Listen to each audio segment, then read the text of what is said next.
बेटा आफाकी सेट, बेटा आफाकी सेट का मतलब यूनिवर्सल सेट, इंग्लिश में इसको बोलते हैं बेटा आफाकी सेट का मतलब अगर हम हमारे मदरसे के बारे में और उस मदरसे के जमातों के बारे में बात कर रहे हैं, हमारे मदरसे के बारे में, हमारे मदरसे में मौजूद जमातों के बारे में बात कर रहे हैं, जब वो मदरसा पूरा मदरसे को हम लोग क्या बोलते हैं दोस्तों, आफाकी सेट। अब किसी शहर के बारे में बात कर रहे, शहर हमारा आफाकी सेट रहता, शहर के अंदर जो बस्तियां रहते वो हमारा सेट है। अब हमारे हिंदुस्तान के बारे में बात कर रहे तो हमारा हिंदुस्तान क्या हो जाता हो, तो आफाकी सेट हो जाता, और जो हिंदुस्तान के अंदर जो रियासतें रहते वो रियासतें हमारे क्या हो जाते हैं, तो सेट कहलाते। बस उतना ही पर होंगे। तब क्या होता बोले तो ये मदरसा, वो पूरा मदरसा क्या कहलाता, तो आफाकी सेट होगा, और वो जमातें जो रहते वो हमारा सेट होगा। बस उतना ही। इसमें नोट क्या होता, आफाकी सेट को, फर्स्ट पॉइंट, आफाकी सेट को किससे जाहिर करते हो, तो ऐसे म्यू से जाहिर किया जाता है।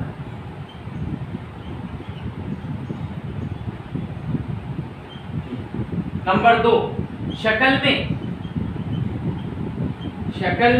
आफाकी सेट कैसा रहता है, तो शक्ल में एक मुस्ततील की शक्ल होता, शक्ल में उतारो बोले तो ये इसको म्यू आफाकी सेट।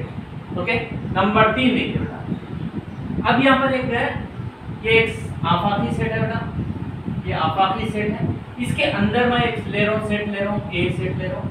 अब ये जो बचा हुआ हिस्सा है ये क्या है बोले तो ये ए है, ये ए नहीं कहलाता, ये हिस्सा, पूरा हिस्सा आफाकी है, ये छोटा हिस्सा ए है, बचा हुआ हिस्सा ए नहीं, इसमें ए नहीं, तो ए नहीं इज इक्वल टू, ए नहीं आना बोले तो ये पूरे आफाकी सेट में से माइनस ये हिस्से को निकालना, माइनस। उसी तरीके से बी नहीं, अगर मिसाल के तौर पर यहाँ पर बी है, ये हिस्सा बी नहीं होता, बी नहीं इज इक्वल टू आफाकी में से बी को निकालना, सी नहीं इज इक्वल टू आफाकी में से सी को निकालना, ए अजमा बी नहीं आना है, तो आफाकी में से ए अजमा बी को निकालना। फिर उसके बाद ए तफाता बी नहीं होना है अपने को, जब क्या करना, आफाकी में से ए तफाता बी को निकालना। यहाँ पर एक इंपॉर्टेंट पॉइंट देखिए बेटा, नोट, अगर ए और बी दो सेट्स हो, अगर दो सेट्स ले रहे हैं हम लोग, तब एन ऑफ कार्डिनल अदद, ए का कार्डिनल अदद, बी का कार्डिनल अदद, ए अजमा बी का कार्डिनल, ए तफाता बी का कार्डिनल, ये चार लोग 1 2 3 4, ये चारों में एक रिश्ता बनता है, एक जाब्ता बना सकते बेटा। वो जाब्ता क्या है बोले तो एन ऑफ ए अजमा बी पूरा is equal to n of A plus n of B minus n of A तफाता बी, ये जाब्ता है बेटा। ये चारों से बनने वाला रिश्ता क्या है बोले तो ये फार्मूला बोलना, ये जाब्ता बोलना। क्या ये सही है? अब चेक करेंगे। अब देखेंगे a इज इक्वल टू, मिसाल के तौर पे a इज इक्वल टू एक सेट ले रहा हूँ 1, 2, 3, b इज इक्वल टू और एक सेट ले रहा हूँ बेटा 3, 4, 5। अब इससे n ऑफ a, यहाँ पर थोड़ा इसको चेंज कर लेंगे बेटा, कंफ्यूज हो जाते हैं आप लोग, 5, 6। इससे कार्डिनल अदद, a का कार्डिनल अदद इज इक्वल टू 1, 2, 3 अदद है। इससे n ऑफ b का कार्डिनल अदद 1, 2, 3, 4 इज इक्वल टू 4 हो गया। अब क्या मालूम करेंगे, n ऑफ a आ गया, n ऑफ b आ गया। अब n ऑफ a अजमा b, पहले a अजमा b मालूम करेंगे।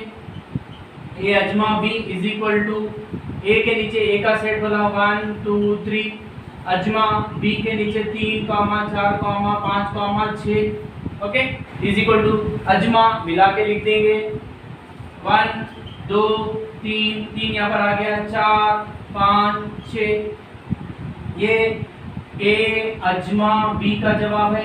अब इससे कार्डिनल n ऑफ a अजमा b इज इक्वल टू 1, 2, 3, 4, 5, 6 अदद। अब क्या मालूम करेंगे, ए तखाता बी मालूम करेंगे, इज इक्वल टू ए के नीचे 1, 2, 3 तखाता का तखाता, बी के नीचे 3, 4, 5, 6 इज इक्वल टू तखाता का मतलब मुश्तरी का, इसके पास 3 है सिर्फ, यहाँ पर 3।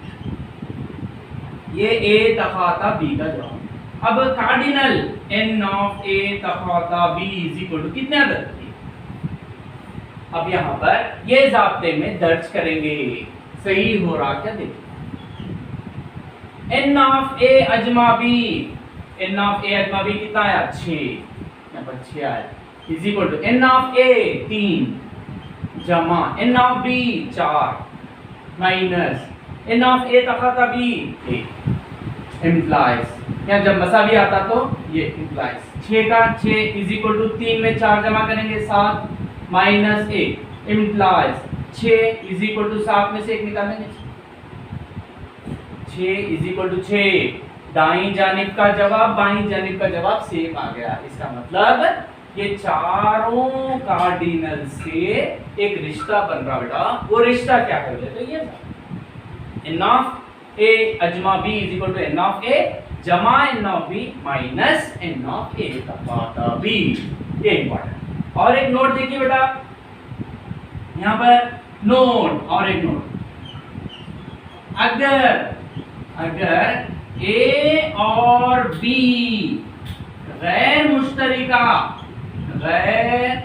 मुश्तरिक हो तब ये चारों के दरमियान रिश्ता क्या रहता है तो n ऑफ a अजमा b is equal to n of a जमा n ऑफ b होता।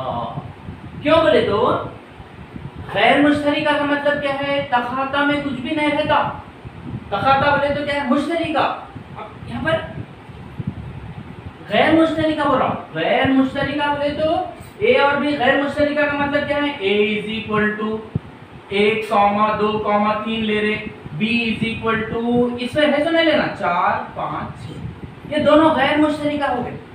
जब गैर मुश्तरिका हो गया बोले तो a तखाता b इज इक्वल टू, तखाता बोले तो इसमें मुश्तरिका कुछ नहीं है, खाली कुछ भी।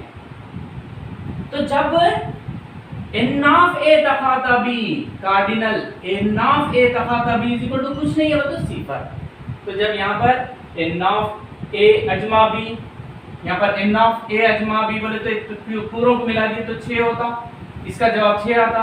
n ऑफ a बोले तो 3 है, n ऑफ b बोले तो यहाँ पर 3 जमा 3 माइनस ये सिफर हो गया। तो जब n of a is equal to सिर्फ ये रहता, ये निकल जाता।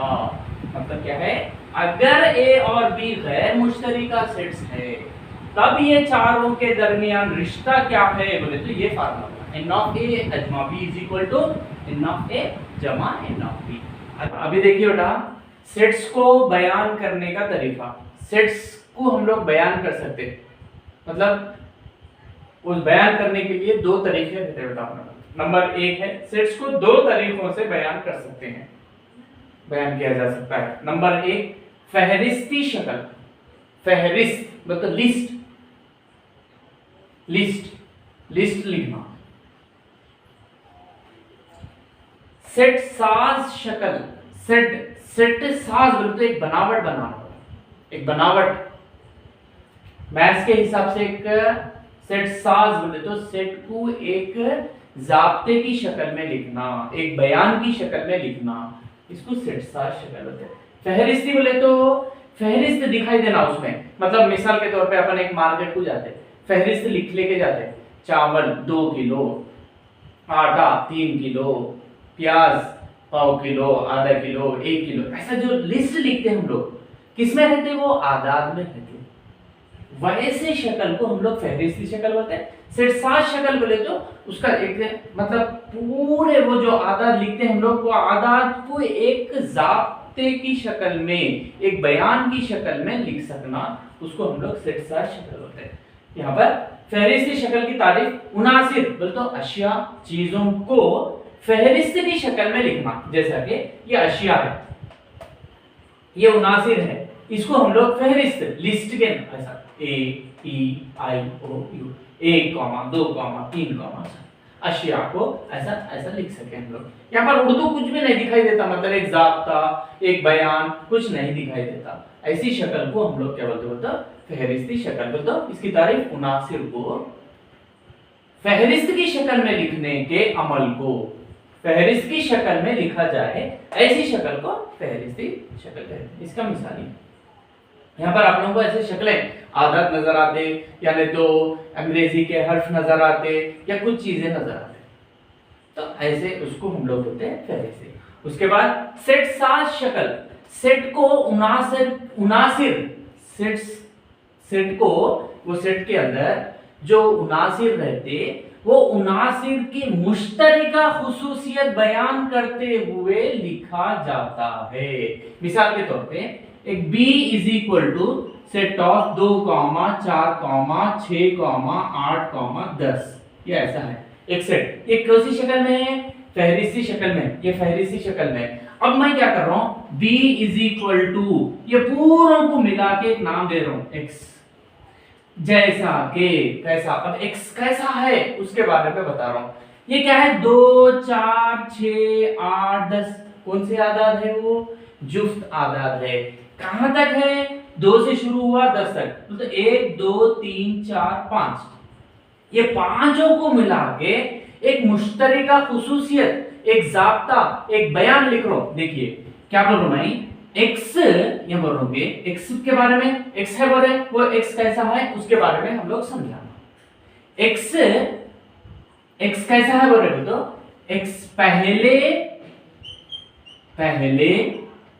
1, 2, 3, 4, 5 जुफ्त आदाद,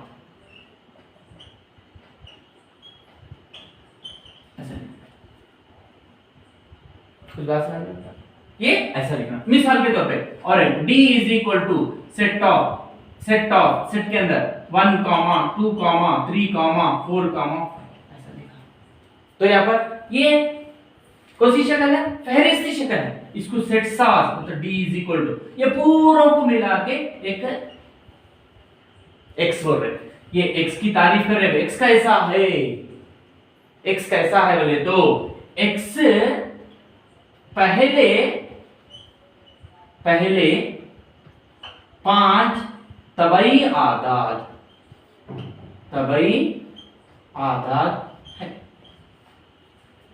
तो यहां पर देखिए उर्दू में ऐसा रहे, तो एक बयान है यहाँ पर, अगर बयान में दिखाई दे रहा तो हम लोग उसको बोलते सेट साज शक्ल।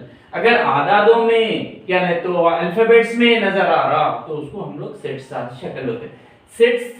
इसको हम लोग फहरिस्ती शक्ल से हम लोग सेट साज शक्ल में तब्दील कर सकते, सेट साज शक्ल से फहरिस्ती शक्ल में तब्दील। अब यहाँ पर ये कौन सी शक्ल है? फहरिस्ती शक्ल है। इसको सेट साज शक्ल में लिखना बोले तो क्या है? ये क्या है? A is equal to set of X।